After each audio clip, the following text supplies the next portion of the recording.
I'm ready when you are. Perfect. Yeah, I'm ready now. Awesome, man. Dude, it is the week we've all been waiting for. It's release week. Panic is out on Friday.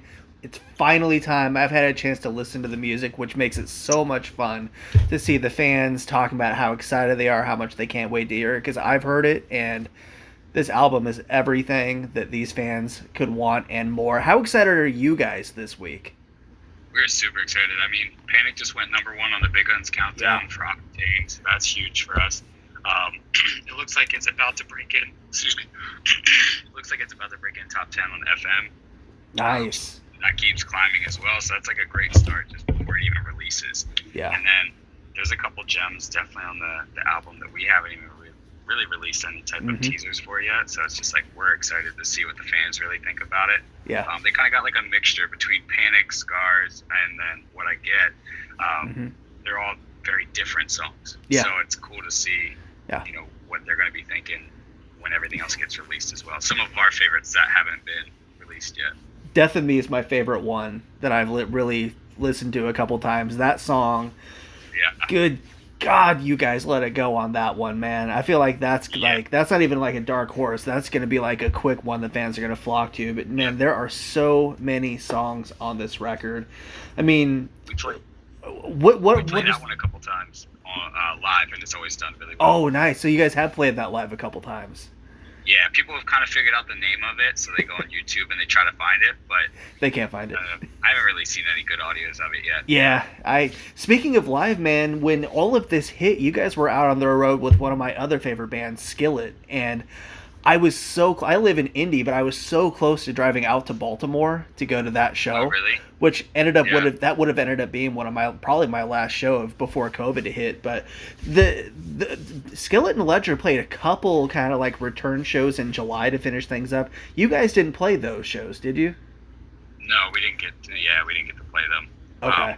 I'm not sure exactly how come or why, but I guess because of all the craziness going on, keep it a smaller capacity, things like that, keep it safe. But yeah, that was a crazy ending to the tour. Luckily for us, we weren't really far from home. Home's for the band is Lancaster, Pennsylvania, even though we're kind of all over. Yeah. So when we were up in Portland, Maine, and we found out, we just were on a day off, so we just drove straight to Lancaster because we knew that the next show was in upstate New York. Yeah. So we just bypassed that show, and we knew the next one was Virginia, and then we found out pretty much on the drive that the next one was going to be canceled. So we're like, I guess we're just going home 2 days early. Oh man.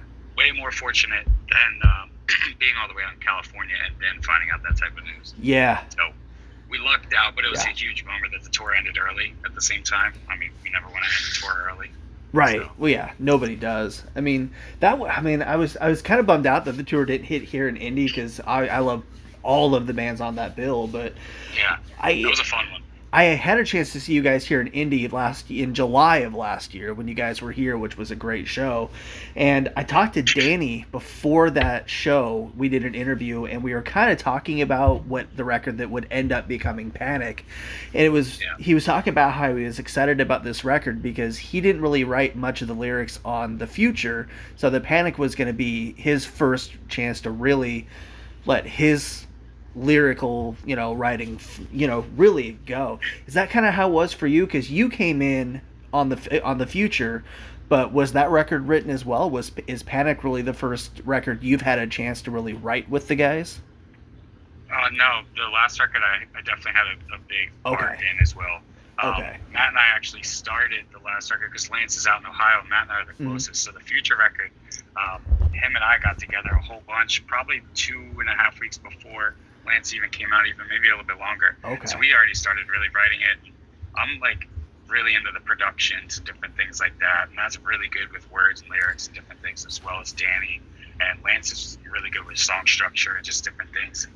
And all of us pitch in. So like even though I play drums or Lance plays guitar, like we all pitch in different areas. Like they'll be like, "Oh, try this beat," or I'll be like, "Try this lyric," or try, So it's a fourth effort between the four of us. So what was it like coming into a group like From Ashes to New, coming out of Trivium, because they're two completely different musical styles and different energies as well. What was that transition like for you? The Trivium gig was definitely It was a hard task for sure. At times, like their music is not exactly easy. No. And it's not exactly my style either. Okay. As a drummer, like I grew up listening to a lot of hip hop, and big influence was Linkin Park, drumming wise, Breaking Benjamin. Gotcha. Travis Barker was the guy for me. So it was like I was a totally different spectrum. I didn't start playing double bass until I was about 14 to 16 years old. So it was a much later thing for me. Gotcha. So coming from that, it was a very demanding gig, but I was kind of surrounded by it for so long, teching with them and As I Dying and different things. So I kind of understood. Yeah.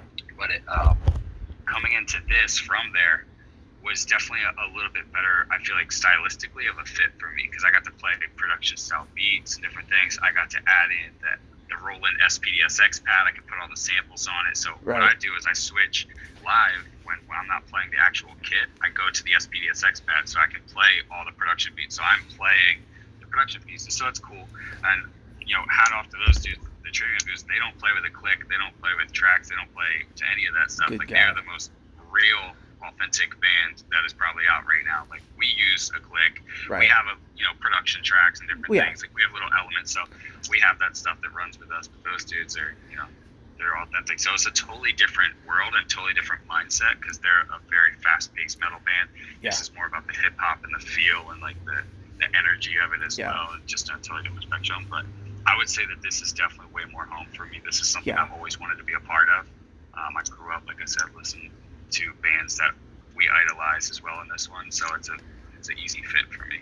One of my favorite shows I saw you guys on last year was the Incarceration Festival, which was like, that show was insane. I really feel like that show was good, but the second you guys hit the stage, like the entire energy of that festival really just kind of like, wow, those fans just like went insane. I mean, there was a huge crowd that day too. I know. Like, you guys have the biggest stage. There was a massive crowd. Yeah. I mean, what are things like for you guys? Because would normally be in the heart of festival season right now. We're finishing up festival season. How is it for you guys? How creative do you guys have to get when you're releasing a record and you can't really go out and tour? There's no festivals, which are really the bread and butter for a lot of bands and fans right now. I mean, how creative do you have to get when you're releasing a record in a time like this? We're trying to be as creative as possible, but also there's a lot of different things that we're trying to do. And one of the biggest ways for us to kind of stay, I guess, with a buzz to us and try to reach out to even more fans, as you were saying, like the festival seasons and stuff would be the perfect example for that. We've been doing those quarantine covers is what we've done. So the quarantine covers have been helping us to reach out to, like, we've done Avenged Sevenfold, we've done Papa Roach, we've done Linkin Park, Evanescence. Yeah, we just did the parody one, is what we call it, the 2020, the Big Meal 2020. And so all people loved that. That one actually has like over 1 million views on Facebook. That's awesome. It blew up. But that's been our way to kind of keep us working on our craft, as well as putting something out there and keeping people engaged with us, because there's so much downtime right now. So this is also a way for us to continue reaching out to more people and showing our capabilities as well, and just trying to have fun with it. So it's like, that's been our perfect example of like just being creative. And sometimes we were like, should we be doing something else too? And it's like, there's already so many things that we're trying to do, set up for the record release, try to learn these songs, try to do everything else. And we're editing those, recording those ourselves, and then mixing, mastering, doing all that ourselves. So it's been a lot of work, but we're always like wanting to do a little bit more. But it's been working. Was there any point this year where you guys thought about not releasing this record on schedule and maybe waiting a little bit of time until seeing if like the pandemic passed or anything like that, and maybe like delaying, or it was the plan to always release this record in August?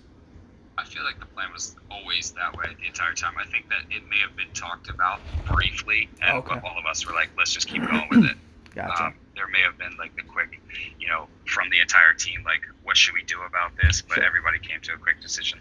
Let's just keep the buzz going, and let's keep the momentum of what we're doing. And let's just bank on this, probably hopefully ending by the end of this year. And then next year we'll just go out and we'll kill it. I like what you guys did with the Panic video. Obviously the title track was the first taste that fans got of. And I love what you did with the video at the beginning, because obviously I wouldn't think that you guys knew there was when you guys wrote that song, this was all going to happen. But you guys really took advantage of that and tied that theme into the video at the beginning. how obviously we I know the answer to this. I kind of want your take. How important is it to release new music, especially with how strong of a subject mental health and the emotions of this record are? How important is it to release this record at this time for your fan base? Because the From Ashes to New fan base is so vocal and open, and in the From Ashes to New fan groups, you guys are in there talking to the fans and Yeah. all that stuff. I feel like this is a very important record that the fans need right now.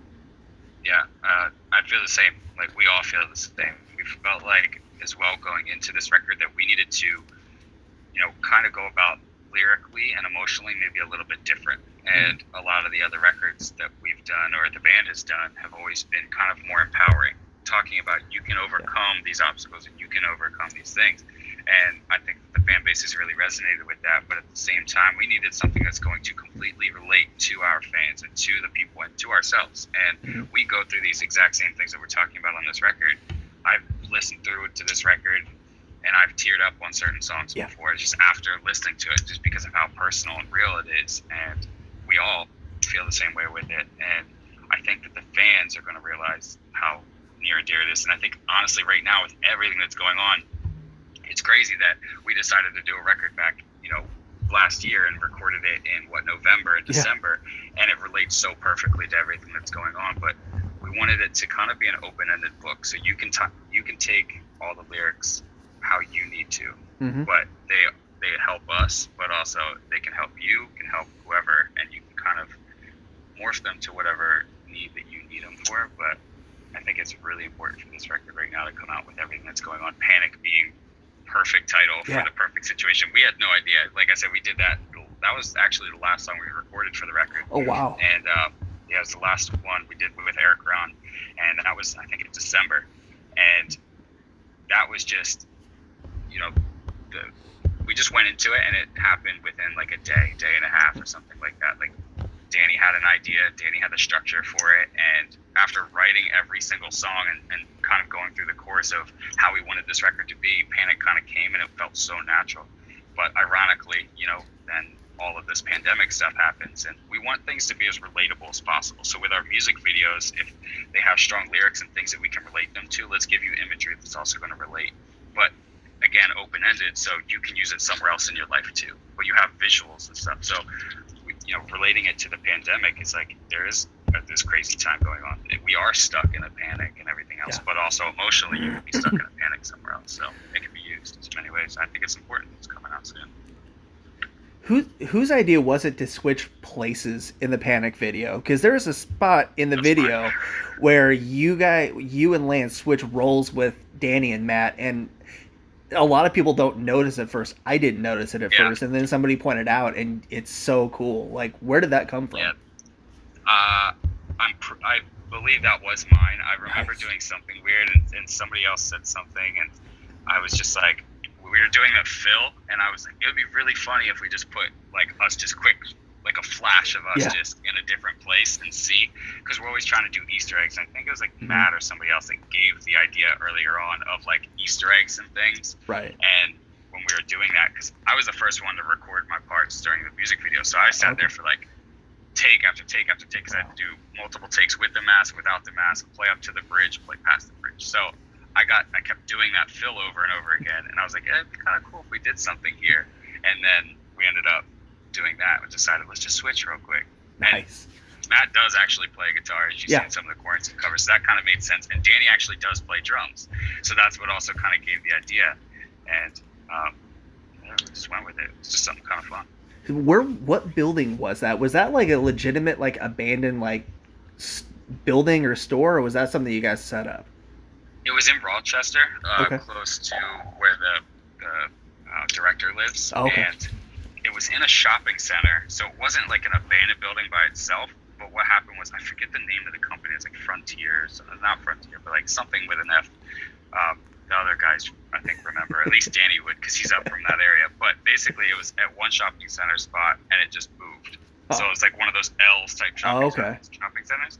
And it just completely moved buildings, and they just left that one vacant. I guess they upgraded or something, and they knew about this spot, so they were like, let's go into it. But I don't know if they're going to be using it again, so hopefully we didn't destroy too much stuff, because we were like flinging phones around, we're throwing trash cans everywhere. I mean, you see at the end we're breaking everything. So we were trying to be more destructive, but we were told that we had to actually calm down. Like, we were looking at the roof, like talking about let's rip parts of the roof down, but we're like, you gotta calm down. The music took over, like, you know. It's we were ready to go for it. Well, besides Death of Me, Scars is definitely one that. Scars it's such a big song. I feel like, you know, from the very beginning. It's a huge anthemic song. Yeah, it's so perfect. But how did you? Obviously, Anders is, you know, In Flames is on the same label as you guys. How did you guys get connected with him, and whose idea was it? Was it you guys that wanted to bring him on, or did you guys just want to do a guest vocalist on that? And how did that really come to be? We've talked about doing guest vocalists, but I believe that was more of a label thing, because we're on the same label and everything, and they offer the idea, and we're like, you know what, that actually sounds pretty cool. Like, that would make a lot of sense for a song like this. It's huge. It's a really good anthemic song. His voice behind Danny's would be really cool, and you know, just complement each other really well. So they actually presented the idea to us. We were talking about some other songs, maybe doing some other features and things like that, but as we got into the record, we kind of just started to realize that maybe we'll just keep it to this. I mean, we're not opposed to it. We can always do some stuff later on, where maybe we re-release some songs with some features. Is something else we've kind of talked about as well. Be kind of cool, like, you know, I Prevailed did with DOA and things like that.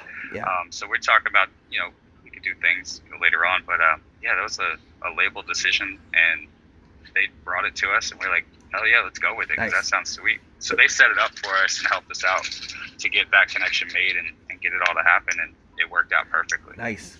A lot of bands right now, obviously, I mean, it's been beaten to death, but obviously touring isn't traditionally happening right now. Have you guys?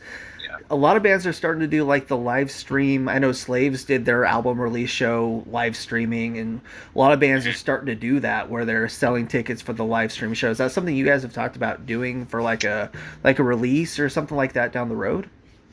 Yeah, we definitely talked about doing a live stream, at least just a show, like a set. Nothing for maybe for like the album release, because it's very, very quick. Yeah, you know, it's coming up in like 3 days. So I don't think we'll be able to do it for that, but we may showcase a lot of the songs that we played or something if we do a stream. But yeah, just kind of treat it like a show. We've talked about maybe finding a venue that's close to the area of where the band's based out of, or maybe just a big spot that we can set something up and make it as professional as we can, and hold something, because I think it'd be kind of cool. Like, it'd be fun for us, it'd be fun for the fans. Maybe have something with it, like a questionnaire. We could talk to them a little bit, play the show, talk after, set it up some sort of cool way. Yeah, can you talk a little bit? I mean, the fans are like the lifeblood of this band. Every band, the fans are important, but I feel like with From Ashes New, that fan base is, I'll include myself, us as a fan base are so huge with you guys. You guys do a good job at staying connected. It really is. What does that mean to you guys to know that the fans are as invested as they are in basically every aspect of this band? Like, they break everything down. They're very dedicated. And very intuitive. They see what they know us, so they kind of already understand like what we're doing, and that's crazy to me. Like, we don't get to spend one-on-one time with them all the time like we would with our friends or family, and it's like sometimes they know us just as good as some of these people that spend time with us all the time, and it's just like, it's insane to me. It's how dedicated they are. The same people will show up almost every time at a VIP, you know, every time we come through the area, and it's come to a point now where we know each other and give each other, you know, hugs, and know each other by first names, and like are close with each other. We'll talk, you know, outside of just the meet and greets on social medias and stuff. We're like, what are you doing here? Like, you've come every single time, and they're just like, we want to support you guys, and like, it means the world to us. And it's crazy to see how this fan base is so dedicated. And Matt said it in another interview recently, and we all stick by it. It's like, every fan who is so dedicated to that is family. Every fan is family to us. And it's just like, it is more than just a fan base. They don't just stream our songs and listen to it and be like, oh, this is cool. Like, they're very invested and dedicated, and like want to be in every part of what the band is doing. And it's like, it's cool. It gives us also more motivation to keep doing more as well, and put more out there, and interact with everybody, such as yourself and every other fan that's out there for us. It's so cool. I mean, not many bands have that, I guess, that luxury of the fan base being so dedicated. But that's one thing that was Yeah. really exciting when I saw you guys were going out with Skillet earlier this year. Is their fan base is the exact same way. I mean, how were Yeah. those shows? 'Cause I would assume those shows were just insane. I mean, they may have been They were club so shows, sick. which are more fun than arena shows to begin with. But oh Yeah, my they were god, big club shows. yeah, They were definitely comfortable club shows for sure. They were like yeah, the bigger level, like theater. I yeah, call them like there's like the club, and then there's like the big club theater shows, and yeah. then to arenas. There's the And clubs, that's there's the basically what they were. ballrooms, the yep, Yeah, yep, and a lot of them were close, if not sold out. So that yeah, was also really cool. yeah, There's, got 2,000, 2,500 people almost every single night. So it was a lot of fun. And those dudes and their crew are amazing. They yeah. treat, and ladies, I should say, they Yeah, treat you. yeah.